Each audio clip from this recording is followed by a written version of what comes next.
পৃথিবী দিনে দিনে বসবাসের অযোগ্য হয়ে যাচ্ছে আর সেই কাজটা করছে মানুষ আর সেই মানুষই চেষ্টা করছে বহু দিন ধরে পৃথিবীর বাইরে গিয়ে নতুন কোনো আবাসস্থল কোথায় খুঁজে বের করা যায় সেই তালিকায় প্রথমে আছে মঙ্গল গ্রহের নাম বহুদিন ধরেই মানুষ চেষ্টা করছে মঙ্গল গ্রহে কী আছে কিভাবে সেখানে যাওয়া যায় কিভাবে নতুন করে বসতি স্থাপন করা যায় এই কাজটি বিজ্ঞানীরা করছেন আর সেই ধারণা কিন্তু পৃথিবীর বিভিন্ন জায়গায় বিভিন্ন প্রান্তে ক্ষুদে বিজ্ঞানীরা সেই কাজটি করে যাচ্ছেন সেই ধারণা নিয়ে কাজ করছেন। আমরা গভর্নমেন্ট সায়েন্স কলেজ থেকে এসেছি। আমাদের প্রজেক্টটি হচ্ছে পৃথিবীর বাহিরে বিশেষ করে মঙ্গল গ্রহে বসবাসের জন্য একটি নির্ভর এবং বসবাসযোগ্য কলোনি স্থাপন করা। আমরা একটু প্রজেক্টটা দেখতে চাই একেবারে কোত্থেকে শুরু বা কিভাবে আসলে আমরা নাসা 2023 সালে 5টি ঝুঁকিপূর্ণ দিক উল্লেখ করেছিল। সেই 5টি ঝুঁকিপূর্ণ দিক আমরা বিশ্লেষণ করি এবং সেগুলোকে সলভ আউট করি, যার কারণে আমরা নাসা থেকে 2024 সালে NASA galactic problem solver award পাই এবং 2025 সালে এটা রিজিওনাল চ্যাম্পিয়ন হয়। 5টি ঝুঁকিপূর্ণ দিকের প্রথম ঝুঁকিপূর্ণ দিকটি হচ্ছে নিম্ন তাপমাত্রা। আমরা জানি মঙ্গল গ্রহের তাপমাত্রা হচ্ছে -60°C পর্যন্ত, যার কারণে আমরা এই গ্লাস ডোমটি ইউজ করব। যেই গ্লাস ডোমটি হচ্ছে গ্রিন হাউসের মতো কাজ করবে।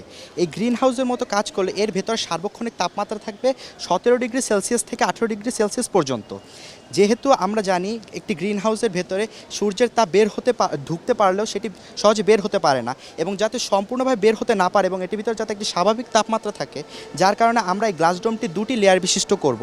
এই লেয়ারের প্রথম লেয়ারের এবং দ্বিতীয় লেয়ারের মাঝখানে আমরা 10 মিটার পানি পুরুত্ব রাখবো ইউজ করবো, যেটি হচ্ছে সিলিকা অ্যারোজেল। এবং এই সিলিকা অ্যারোজেল 2013 সালে নাসা অলরেডি বের করে ফেলেছে যে এই সিলিকা অ্যারোজেল ব্যবহার করলে এর ভেতরে তাপমাত্রা সূর্যের আলো ধরে রাখতে পারে 50°C পর্যন্ত।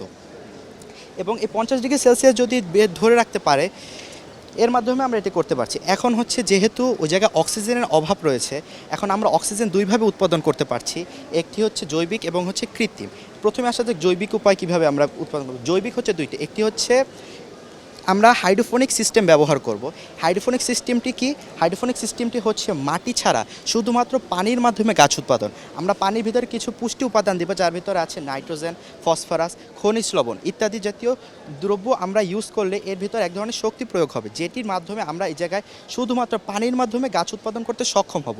এবং একবার যদি এই জায়গা থেকে গাছ উৎপাদন করা সক্ষম হয়, সে জায়গা থেকে আমরা সহজেই সে অক্সিজেন পাবো এবং খাদ্য, ফল মূল সব কিছু ইত্যাদি পেয়ে থাকবো।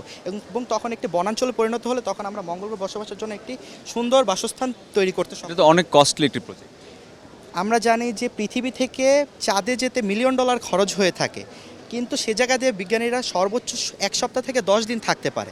কিন্তু আমরা যদি সেই চাঁদে যাওয়ার 10 বছরের 10 বার যাওয়ার টাকাকে একত্রে করে যদি আমরা এই প্রজেক্টটি বাস্তবায়ন করতে পারি, এই প্রজেক্টটি বাস্তবায়ন করলে এটা অনায়াসে কয়েক বছর যাবৎ টিকবে এবং কয়েক বছর যাবৎ তারা সে জায়গায় এই রিসার্চ চালাতে পারবে। এবং কয়েক বছর যাবৎ যদি সে জায়গায় রিসার্চ চালানো হয়, অনেক কিছু পৃথিবীকে এগিয়ে নিয়ে যেতে সক্ষম হবে।